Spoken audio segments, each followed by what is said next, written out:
Hello, everybody, and welcome to Backstage Gaming, dramatic takes on your favorite games. I'm Chris. And I'm Dylan. And we're here this week to talk to you about villains. This is an episode we want to do for a while. Fortuitously, I went out last night with some coworkers at my day job. We had like a team outing, and I had a handful of drinks, and my voice has sounded like this all day. So the villain episode features me down in my villainous register as just a happy coincidence. So here we are. Do I need to do a character voice? This is not a character voice. This is just how I sound. But do I need to do a character voice? If you want to bust out Droopy Dog, that joke will make sense to our patrons and no one else. Join us on Patreon and listen to our bonus episode, and you can. This is our earliest chill yet. Yeah, there we go. Like I said, this week we're going to talk about villains and how villains are constructed and what makes a good villain. And we didn't actually come up with any bad villains to talk about, but boy howdy, there are a few, and I'm sure we'll think of some as we're talking. I have an example of a villain with like good objectives, but maybe not a great super objective. Yeah, but we'll get there, I guess. And let's just, I'm just gonna pogo stick right on top of what you just said.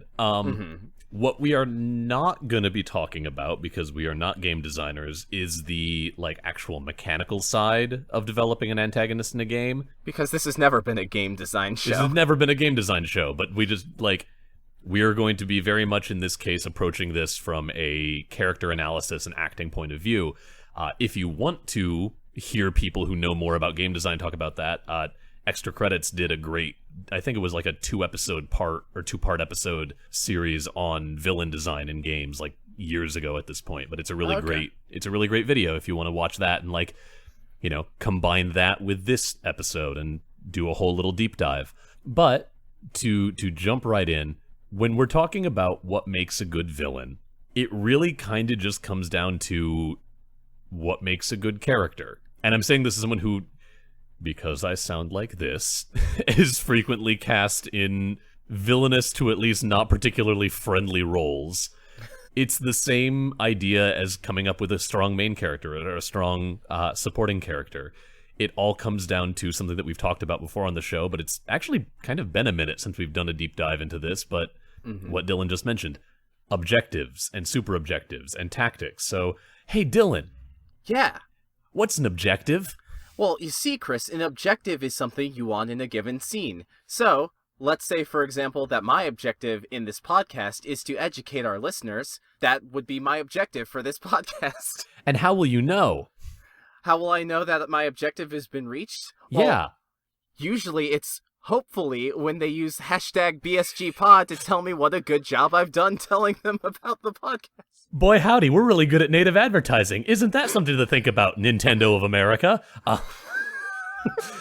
What is... The energy for the last two recordings has been very weird, and I thank y'all for coming along with us on that.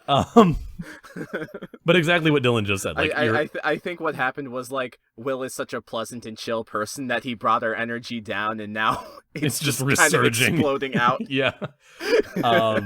But yeah, so your objective is what you want in any given moment as a character, and a big part of acting is figuring out what those objectives are. The best objectives are clear, they're in terms of someone else on stage or on screen, and you'll know when you got them. Like, that's why I threw that thing that turned into a very dumb joke out there.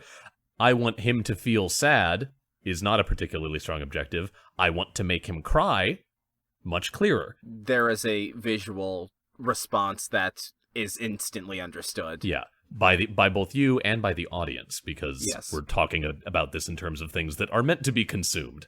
And then on top of that, once you know what your objective is, then your job is to come up with tactics, what you're doing to get that objective. In the case of an actor on stage, if my objective in this scene that we're doing right now is I just want to be annoying enough that Dylan hangs up the call.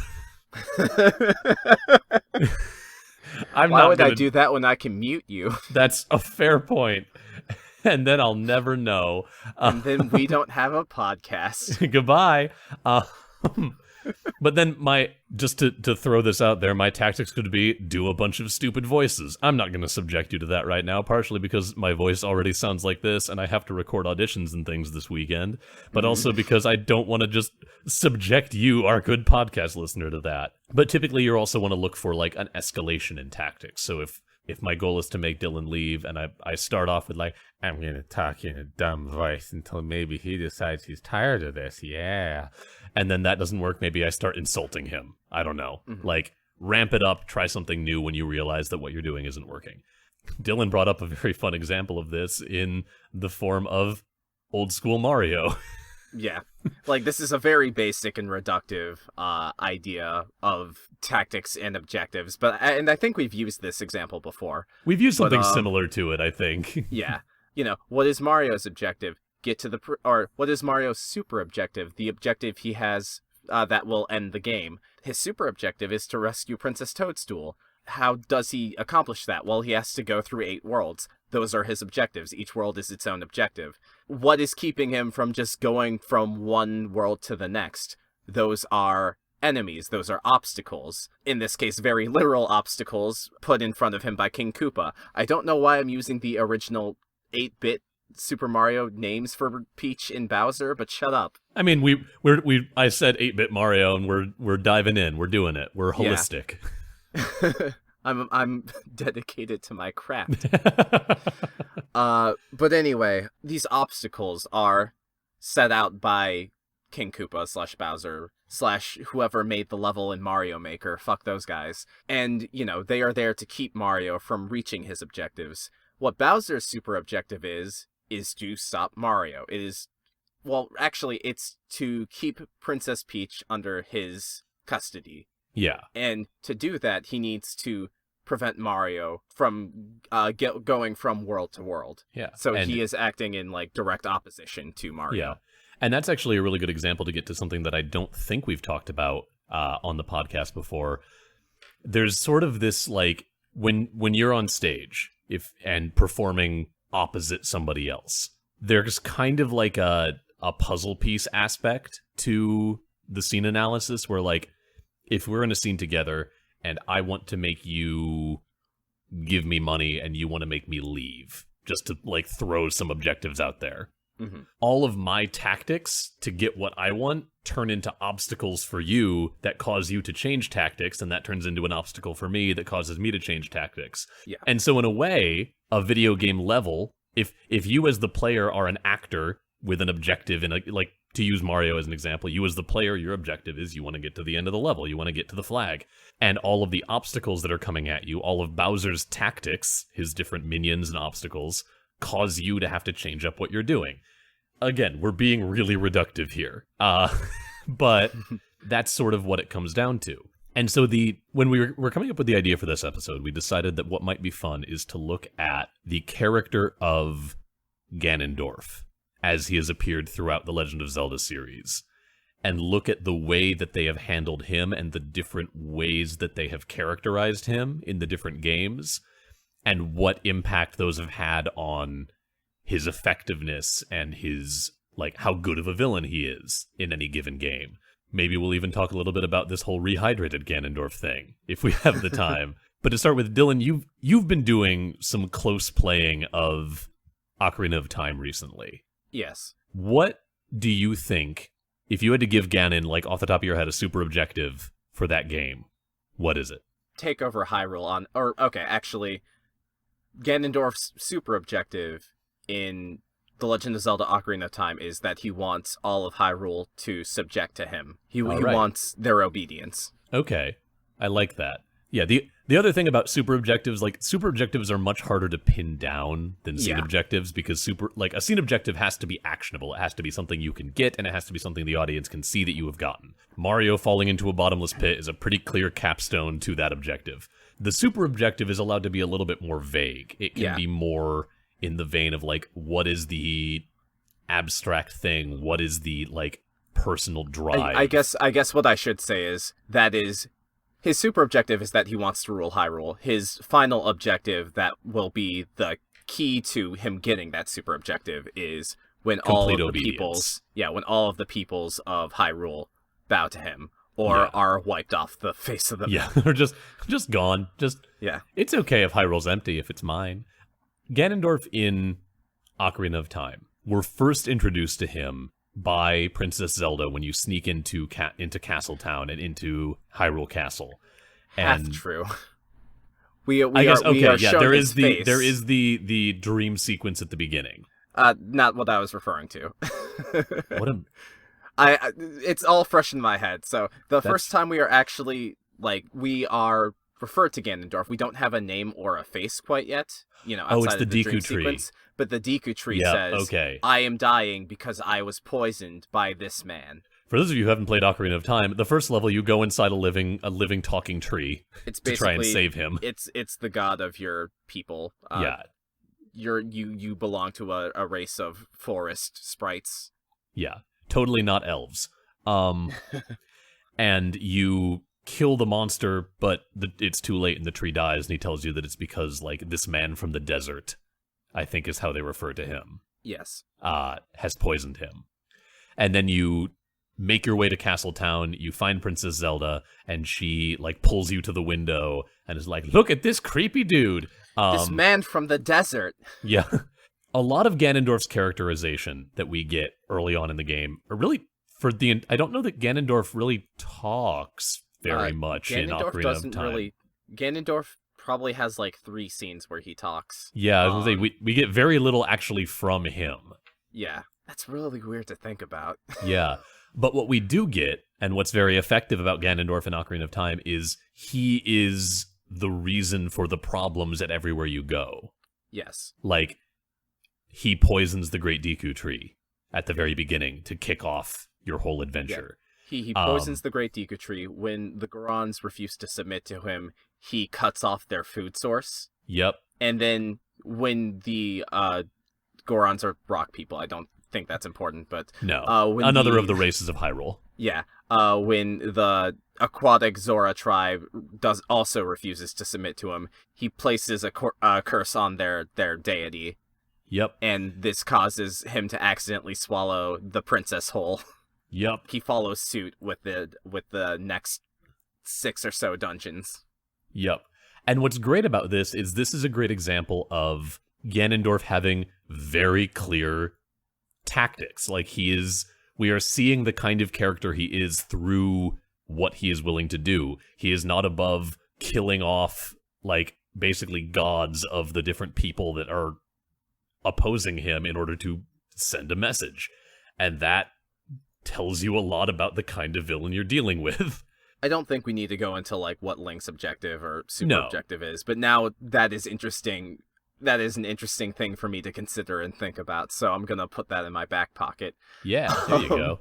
That gets to another sort of point of interest, and the big difference between a villain and a protagonist and an antagonist in media. For the protagonist, you always know kind of what they're doing. You spend the most time with them. In order for their story to be compelling, you need to know what they want, and you need to know why they want it, and you need to be sort of with them for every step along the way. As is the case with Ganondorf, because you're told early on that, he's kind of shady and he's trying to, gather power, but you don't really know, why.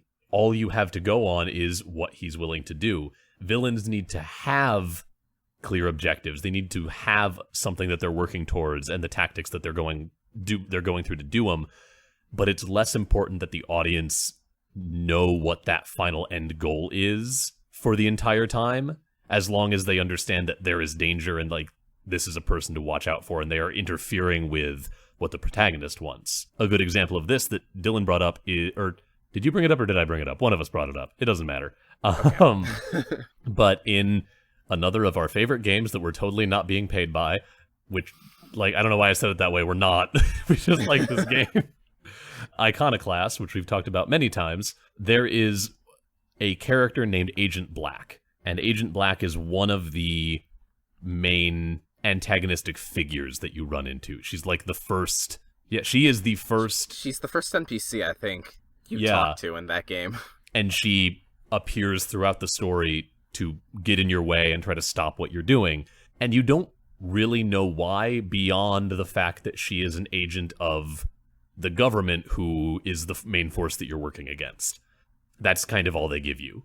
But as the game goes on, they slowly show you more and more of Agent Black's backstory, and she slowly opens up more and more in the interaction she has with people, and you come to understand why it is that she's doing what she's doing and why it is that she cares about what it is she's doing. I don't want to go too in the weeds, because this is still a game that's fairly new that you should all play. It's fairly new, and buy it. It's fucking great.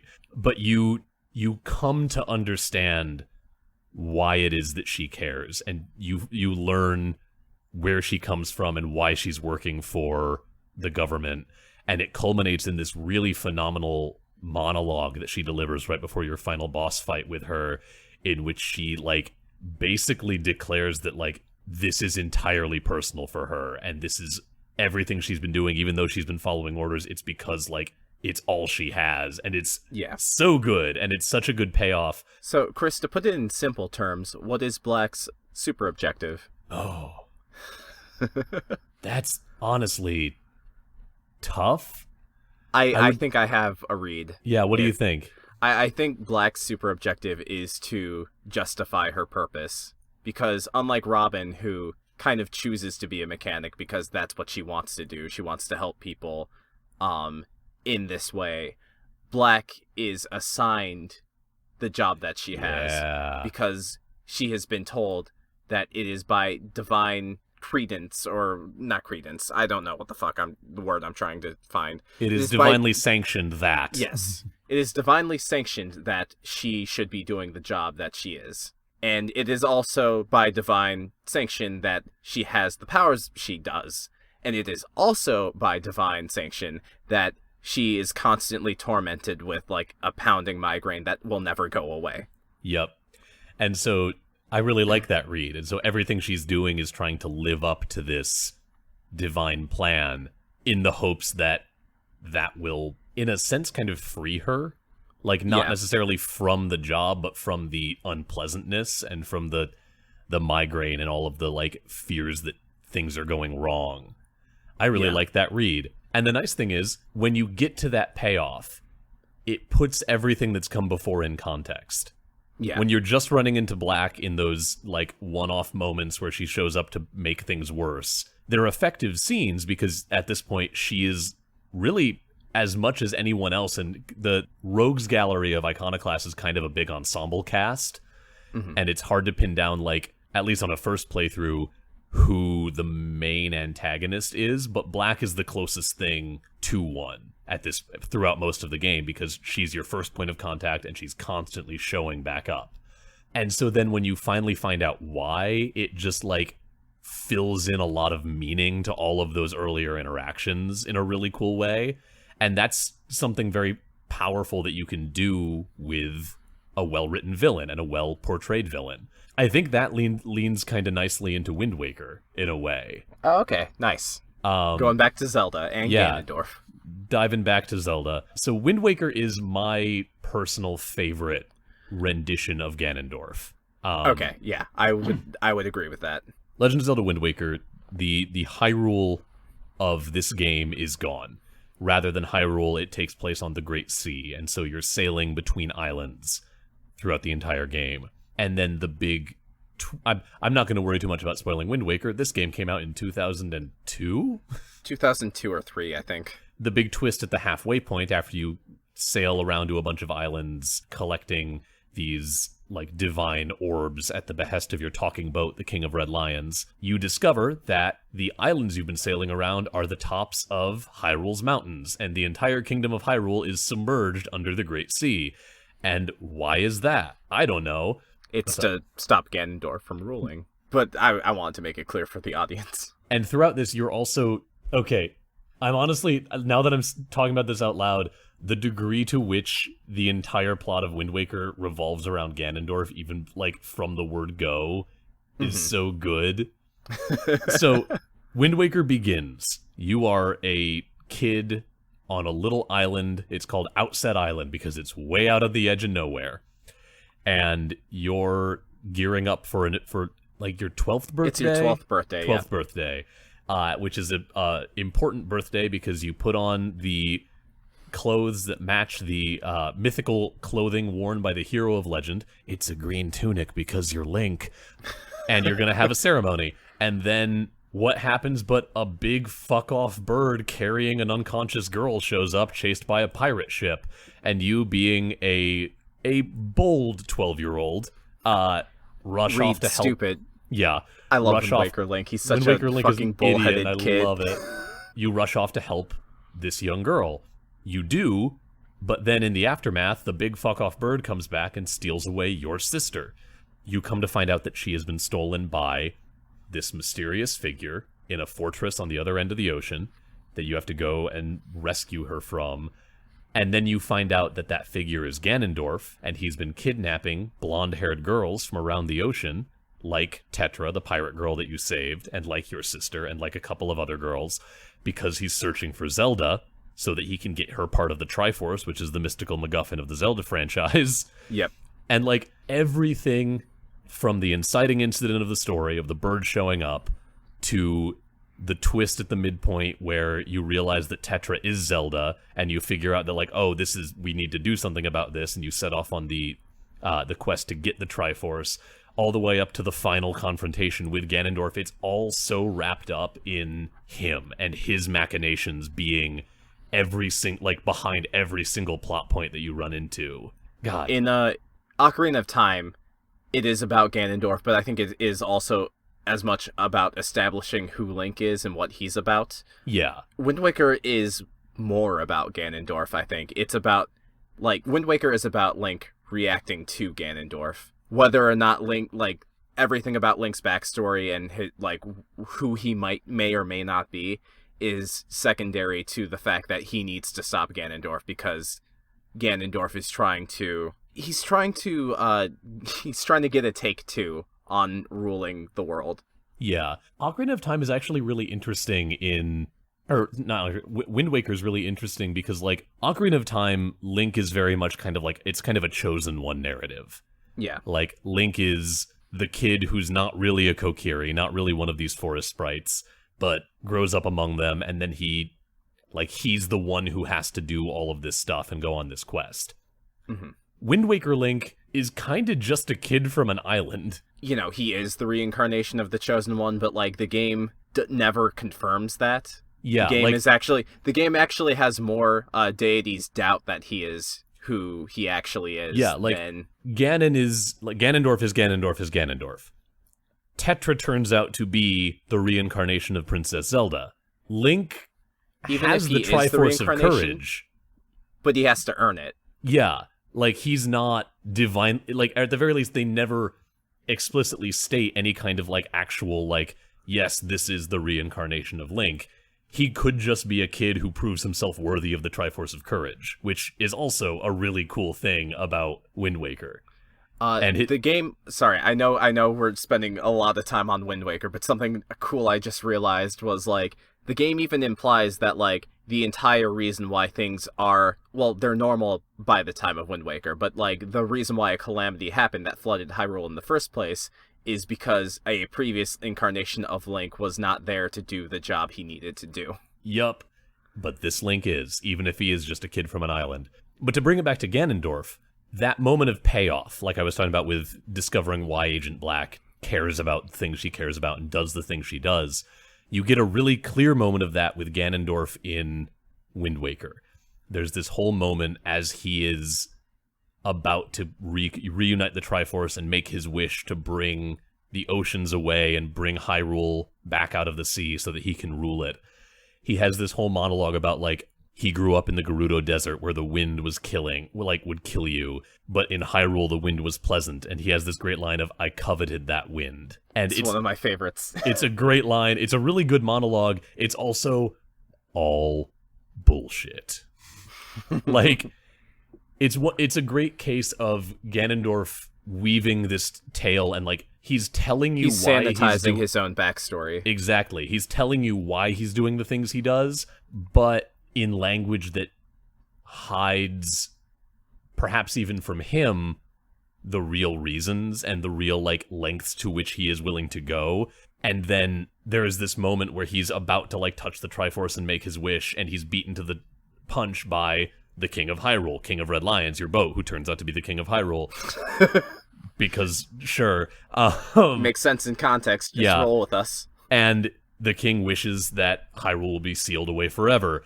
And Ganondorf has this moment of like, well, okay, I guess I lost. And then he starts laughing, and then he turns around, and he has this line of like, what future could you have, as he advances on these 12-year-old kids with 2 big fucking scimitars to kill you. And it's this great moment of like, he's building himself up as, the game lets you almost see him as a sympathetic villain. Yeah. Almost. Like in fact, it is a tactic. Yep. He's got all of this reasoning for why he's doing what he does and why it's worth it. And then when he fails, he does not get his objective, he has a recognition, he has a reversal, and you see what he really is, and he's reduced to just like, well, I guess I'm gonna get my final revenge right here before we all drown. And it's so good. God, I love Wind Waker. I want to replay that game so fucking bad. Put it out on the Switch, Nintendo, you cowards. The thing that makes Wind Waker Ganondorf so interesting to me is that, like, his super objective isn't so much, I want all of the world to submit to me. It's more like his super objective is, I want a second chance because I am filled with regret over the past. And he wants a second chance to do the same fucking awful shit. Yeah. But it's very much a, like, redemptive isn't the right word, but I do feel like that he has this, I do feel like he dwells on, like, I could have done this differently, or I could have done this differently. Yeah. But the bottom line is still, I want to rule the world because I feel like I deserve it. I'm powerful enough to. Ganondorf has the Triforce of Power. Oh, fancy that. What do you say? Yeah. Playbill? Yeah, Playbill? Playbill. Playbill. Hey, Playbill. Playbill. Right, let's fucking...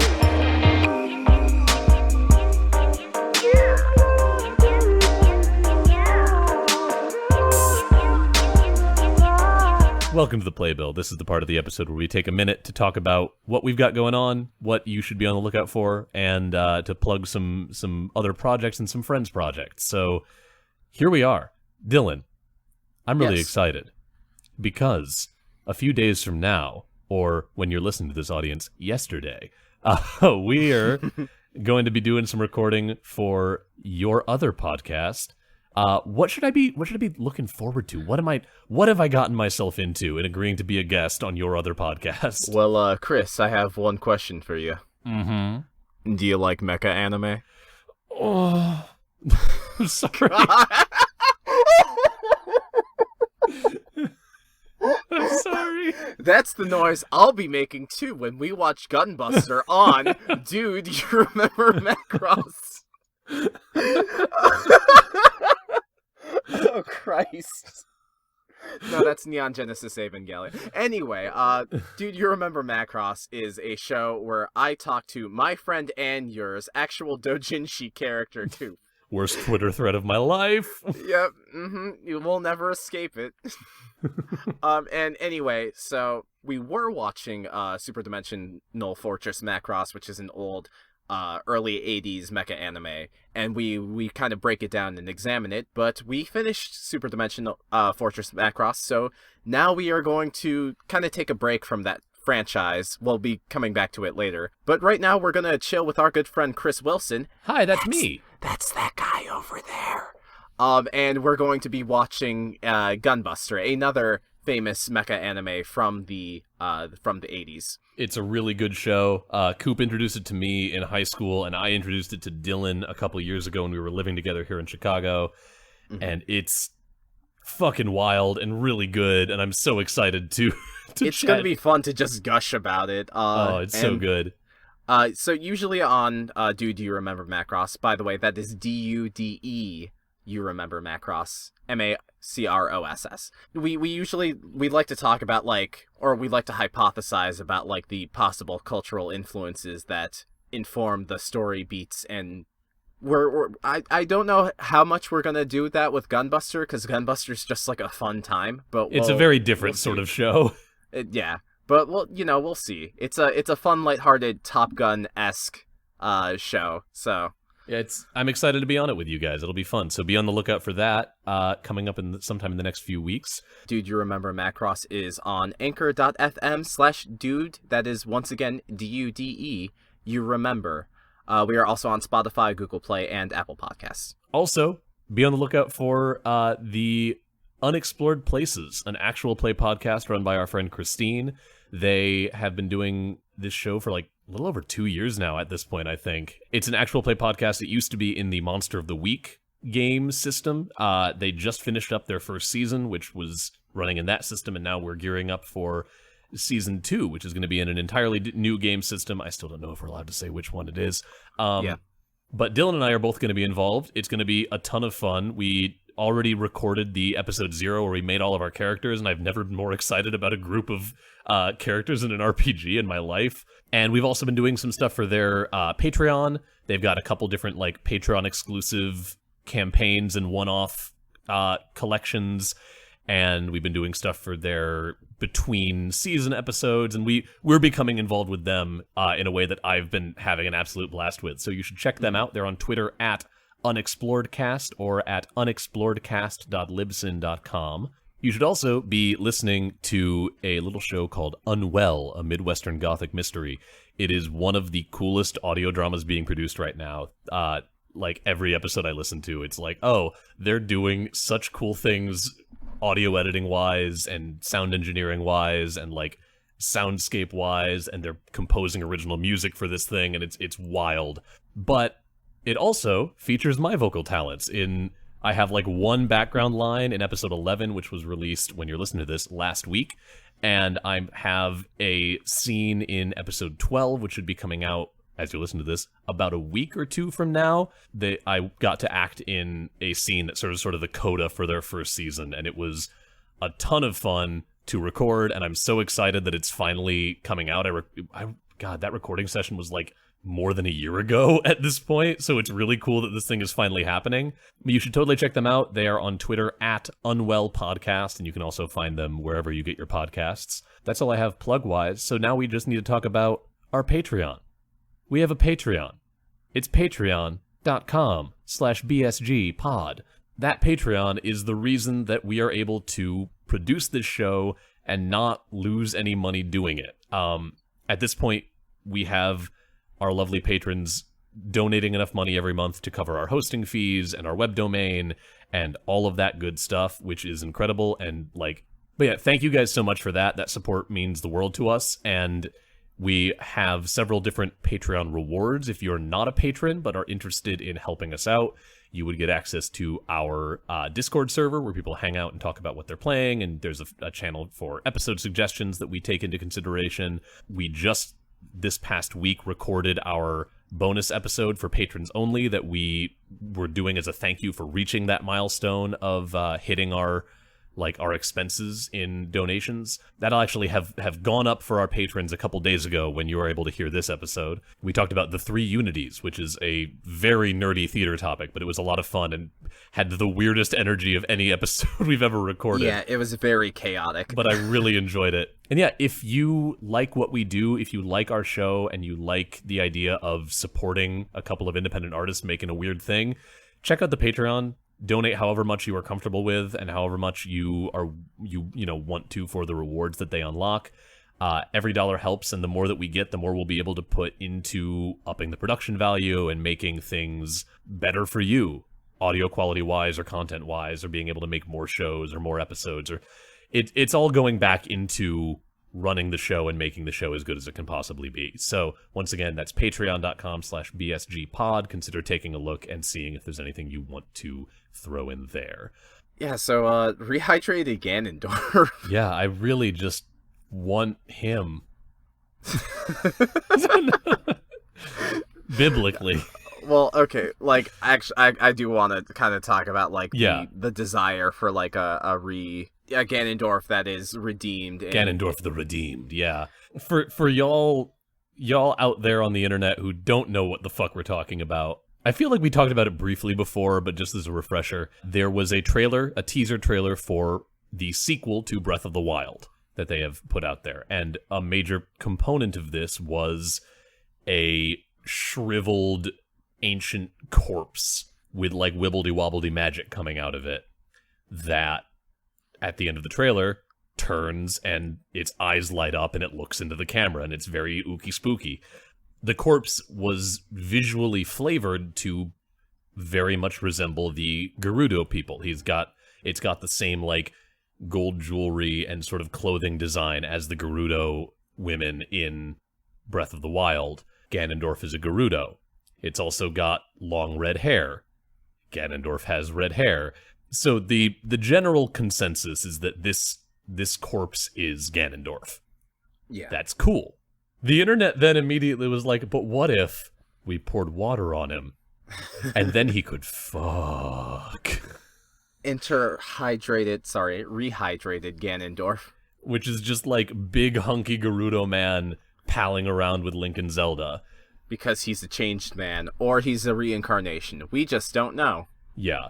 And as far as like goofy fan art things on the internet goes, I'm honestly really here for it. Like, there's been some really fun comics that people have done featuring rehydrated Ganondorf. I love these hijinks and shenanigans. They are all very fun. Yes. And like the idea of a redemptive arc for Ganondorf is interesting because given that Zelda as a franchise is very, very bought into this sort of like, again, reincarnation narratives and like chosen figures that repeat throughout history kind of narrative, it could be really interesting to tell a story about a Ganondorf who like realizes that is the part he has to play and is trying his fucking hardest not to. You actually want to know a case of this done in another franchise? Hit me. There is rehydrated Dracula from Castlevania. Okay, yeah, that's Soma Cruz, the main character of Castlevania Aria of Sorrow Dawn of Sorrow. I've been playing Aria of Sorrow a little bit recently, and it's really fucking fun. Aria of Sorrow is... The premise of it is, like, this is, like, 36 years after the final fight between the Belmont clan and Dracula, and if you don't know what I'm talking about, watch our Castlevania episode that I think we have. Yeah, it was a fairly early one, I think. Or watch the Castlevania Netflix series, honestly. It's really good. But it ends in 1999, and they find a way to seal Dracula and his castle, which is the source of his power. They are able to seal it away in like a rift between dimensions. I think in lore it is in a solar eclipse. Don't ask how that works. And so Dracula dies. Like, he has no way of coming back to life, so he actually dies and is reincarnated as this Japanese boy named Soma Cruz. This is his chance at a redemption, not because Dracula is consciously reincarnated himself, but more so that Soma Cruz is a new person with a fresh slate who just happens to have all of Dracula's powers, and should he ever return to Dracula's castle, he will be tempted to follow the same path that Dracula took. Yup. But, you know, that's cool. And that's a digression. But I just kind of wanted to point that out because I love it. I love games with, like, that kind of narrative that do that kind of thing. Yeah. And I think that would be a really interesting way for them to play around with the idea of, like, a Ganondorf who kind of, like, realizes what's going on and is trying really hard not to play the part that he has to play. However, I don't know that there is a particularly satisfying way to tell that story that doesn't end in him, like, doing it anyway and having kind of like a tragic turn at the end. Because in order for that kind of story to have the emotional payoff it needs, there at least needs to be, like, it all comes down to kind of the language I've been using. Like, there needs to be this kind of constant struggle. Like, if it's just a matter of Ganondorf is like, oh, no, I'm not that Ganondorf. No, you're thinking of my father. Like, that's nothing. There's no drama there. There's no narrative tension if it's just like, oh, and he, like, this time you have a Ganondorf and he's a friend. Like, okay, fine, but then why is he Ganondorf, you know? And I think this is the biggest thing. Ganondorf, or at least the Ganondorf that we have known since Ocarina of Time, needs to die. Yes. Why do you say that, Dylan? Because the Ganondorf as he exists in Ocarina of Time is a static character. He has objectives and he follows them, but he is kind of doomed to repeat the same stuff over and over again, because that's the hole that Nintendo has written themselves into. If Ganondorf were to die and then be reincarnated, and this reincarnated Ganondorf is chill, that's cool. But the reason why Ganondorf as he is cannot work is because of Skyward Sword. And I wanted to find a different way to transition into this that doesn't sound so condemning of Skyward Sword, because I don't think it's a bad game. I will bash it, but I don't think it's a bad game. But the biggest problem with Skyward Sword is that rather than Ganondorf, the ultimate evil in Skyward Sword is this kind of dark god named Demise, and he is brought back, as you do, and Link and Zelda fight him, as they do, and Demise with his dying breath is like, or Demise right before his demise, you could say. We're so droll. He basically puts a curse on Link and Zelda and says, like, if you are ever to be reincarnated, I shall have an incantation of my will be there. So basically, he creates Ganondorf. Ganondorf is just there to fuck with Link and Zelda throughout the centuries. Which is the biggest, just like, hey, interesting renditions of this character we've done before. Guess what? You aren't anymore. Interesting. Like, they still are. Because I think that whole plot point is dumb and I choose to ignore it. I just kind of rub my temples, and eventually, after so long, Skyward Sword begins to fade.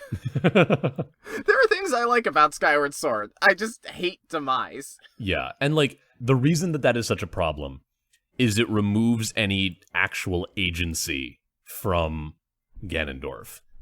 It takes it from, he's doing this because he's a person with objectives and goals, to, even if that's still true, it's only true because he exists, and by existing, he has to be in opposition to these two other characters. And that's not an interesting villain. Anyway, I think that's all we have to say on Ganondorf. Yeah, that was our way of, like, sort of dismounting the Ganondorf horse, and now Dylan has a couple of other examples of some interesting villains that we can talk about to close out the episode. I have a couple of guys who are up to no good. Just started making trouble in your neighborhood? I got in repeated fights, because that's the point. I got in so many fucking fights with these guys, you don't even understand. Because it's a game, get it? I don't really have a neat segue, so I'm just gonna spit out a name, and I'm going between the two of them, and I'm gonna go with Liquid Snake. So, Liquid Snake is from the Metal Gear Solid series. Haha, Liquid and Solid. The more I'm thinking about Liquid, the more interesting I think he is. We were talking about this before the episode on if I should pick him or another villain from the series. The only reason Snake answers the call is because he is made aware of Liquid's existence, which I think is interesting. That is cool. I was not aware of that. It's in, like, the briefing. Like, so in Metal Gear Solid, there's a menu where you can either start a new game or you can go to a briefing, which is actually, like, where the story really starts. But, like, it's skipped because it's a lot of exposition and doesn't really drop you into the game. I wish the later Metal Gear games did that. I have to go into the backstories now. So, yeah, in Metal Gear Solid, by the start of Metal Gear Solid, it is established... Oh, fuck. I just realized, like, the wall of, like, retcons and later revealed details that I just stumbled into. I believe in you. All you need to know about the story of Metal Gear Solid for this conversation is that before the start of Metal Gear Solid, Solid Snake, the game's main character, the information that he is aware of is that right before killing the villain of the previous game, Big Boss tells Solid Snake... the names, it's just the names. Yep. Big Boss tells Snake that he is his father in a very Darth Vader reveal that doesn't actually happen in that game, but whatever. Hideo Kojima tells us that it happens, so I'm really not helping myself right now. I should just never talk about Metal Gear ever on a podcast. It's a real rabbit hole. It's like not hard to... Like, it's not hard to experience the story, but, like, when you're explaining it to people who don't know what a foxhound is... So, to make this short, Snake is still recovering from a startling realization in which the villain of the previous game says, "I am your father." Said villain is now dead. Snake learns of the existence of a Liquid Snake, someone who joined the organization that he worked for after Solid Snake left, and he is now leading an insurrection. So Snake agrees to take this job. So now let's focus on Liquid Snake. Oh my god. Hey, you know how you wanted to talk about Virgil? Virgil's so much easier. I don't think we're going to have time to talk about Virgil. I can get through this. Just give me Liquid Snake and Solid Snake. Oh my god. Liquid Snake and Solid Snake are both actually clones of Big Boss. They were developed for a super soldier project. Solid Snake gets all of Big Boss's dominant genes, while Liquid gets all of Big Boss's recessive ones. Because that's how cloning works. I mean, yeah. Basically, they are two different experiments. Like, Solid Snake has all of the genes that are expressed in Big Boss's data, gene coding, or whatever you want to call it. Liquid is a experiment that has all of his recessive genes that might not have been pronounced. So because of this, Liquid believes himself to be the flawed one, and so his super objective is to prove to himself that he is the perfect copy of Big Boss by following out his will and doing the things that Big Boss was trying to accomplish in the previous game. And he does this by... And the reason why I wanted to bring up this game and go through the suffering of trying to describe the story in 2 minutes, is because there's this whole idea of character agency in Metal Gear, and Snake being the player character who is constantly lied to by his superiors. Like, he has very little agency. Yeah. His job is to go in, do the job, kill who he needs to kill, rescue who he needs to rescue, leave, and don't ask questions. Liquid Snake, on the other hand, he basically wants to form his own micronation. And so a lot of the fun interplay between these two characters is that Liquid Snake is able to exert his control over the situation in ways that the player is not immediately aware of. Liquid Snake disguises himself as one of Snake's commanding officers. He basically baits and leads Snake through entire sections of the game to directly play into his own plans. Near the end of the game, Liquid Snake has a huge fuck you monologue to Snake where he talks about how Snake doesn't live for any higher purpose. He is a weapon. He is a tool for the government. And so now that I've gotten all of that huge exposition out of the way, I just want to briefly touch upon Liquid Snake because I think that is cool. Yeah, no, that is very cool. And like the Metal Gear Solid games, if they have thesis statements, a lot of their thesis statements come down to being about agency. Yeah. And a lot of that is reflected through the mechanics of the game and what the games will allow you as a player to do. So the fact that so much of that is also there and present in Liquid's motivations and objectives and tactics is a really nice little bit of like tying him into the greater themes of the story in a really cool way. Thank you for of course putting a nice bow on that, because like I fried myself. Yeah, I was gonna say I could tell that you just like your brain is slightly leaking out of your ear with the effort of having to summarize Metal Gear. Like Metal Gear Solid as a franchise is easy to understand. Explaining Metal Gear Solid to someone who has never even looked at a single screenshot of Metal Gear Solid is incredibly difficult. Yep. Way harder than I thought it would be. Thankfully, I can turn my brain off and talk to you about Devil May Cry. Yes, please do. Another fan favorite. Yeah, so the basic backstory of Devil May Cry is, once upon a time, there was a demon named Sparta. He was a warrior who woke up to justice, is the actual translated line. And he basically fights off the hordes of hell to save humanity. And then he has a wife, and together they raise two twins, Dante and Virgil. And basically the forces of hell, they start to rise up again. They kill Sparta off screen. It's never really elaborated on. And also Dante and Virgil's mother dies. And so by Devil May Cry 3, Dante and Virgil are both in their late teens or early 20s. They have grown apart. They are living apart. And they have this sibling rivalry. Dante kind of views it as play fighting, and Virgil does too, but by the time of Devil May Cry 3, things are a little bit more serious. Dante has, like, he basically kills demons because it's something he's good at, and he has fun doing it, and he doesn't really think about any higher purpose behind it.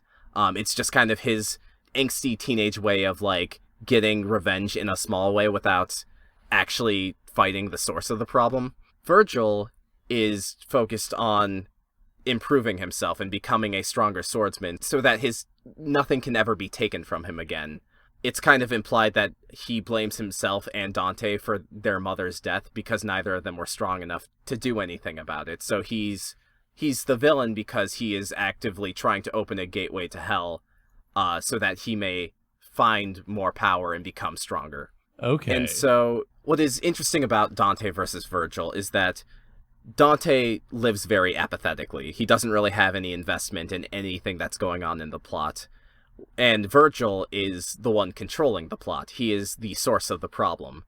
Virgil is trying to get Dante to submit to him so that Virgil can become more powerful, and he also questions why Dante isn't doing the same thing. And it's only after Virgil defeats Dante in combat that Dante starts to care about getting better.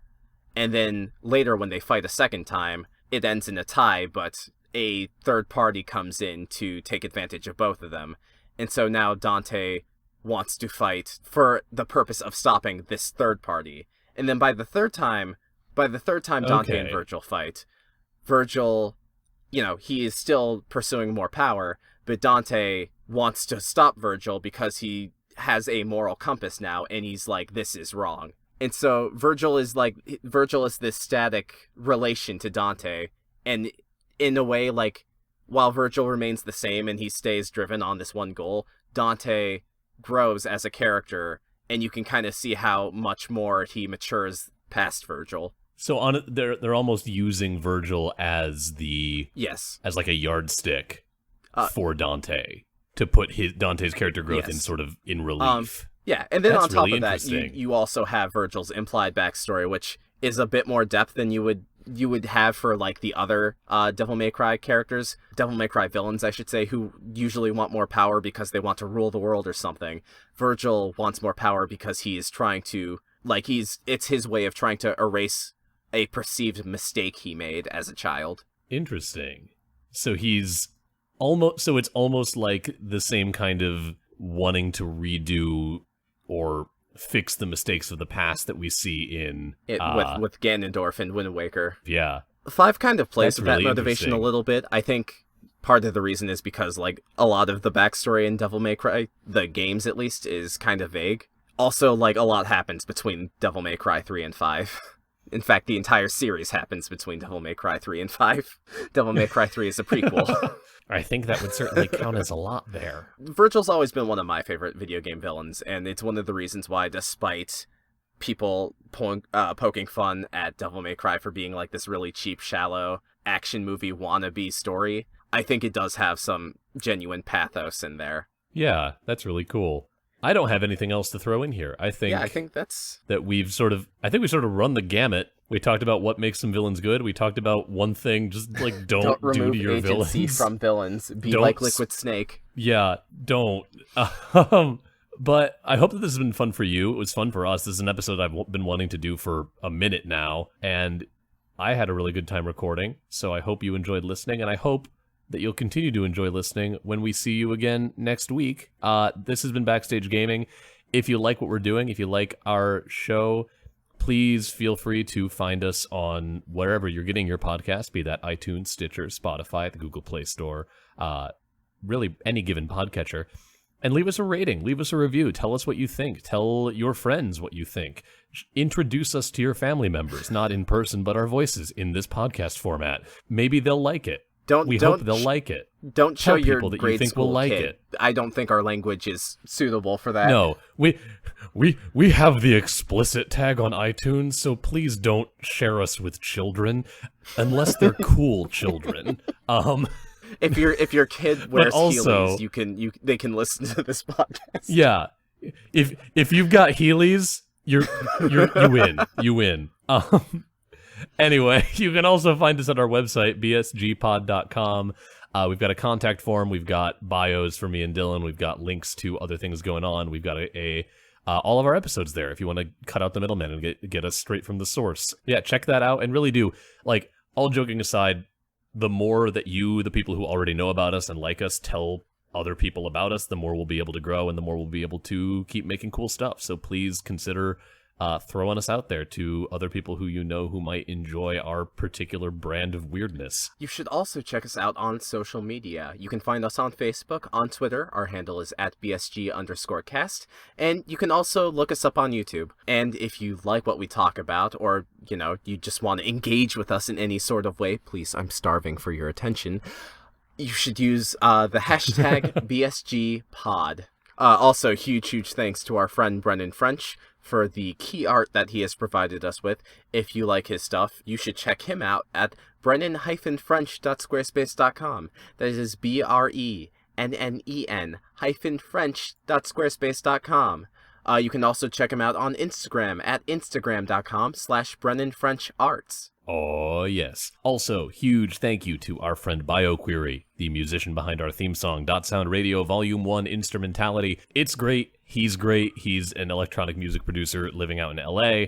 He's got an EP out of his solo work called Posthuman Angst. You can find that on Spotify. He's also got an EP out that he produced featuring a bunch of hip-hop artists from around the country called Links Volume 1. And you can find all of that by going to Spotify and searching for BioQuery, BIOQUERY, or by going to soundcloud.com/BioQuery. And one more time, we do have a Patreon. That Patreon is the reason we're able to do this show without any personal financial strain, which is incredible. You are paying for all of our web hosting, and if you like what we're doing and you're not a patron yet, head over to patreon.com/bsgpod, look at the rewards, look at what you are willing to offer us, and throw something our way. If you can't, that's totally understandable. We get it. We're poor actors. We understand the hustle. But if you want to show support in that way, it's hugely appreciated, and the more money our Patreon attracts, the more we're able to put back into making this show just the absolute best show that it can be. That is all I've got. Dylan, do you have anything for the good of the order? I have nothing. Don't got even a single thing. I'm going to go and think long and hard about whether or not to cut the sex noise I made in this episode. So while I'm doing that, you already know the answer, listener. Have a good rest of your day.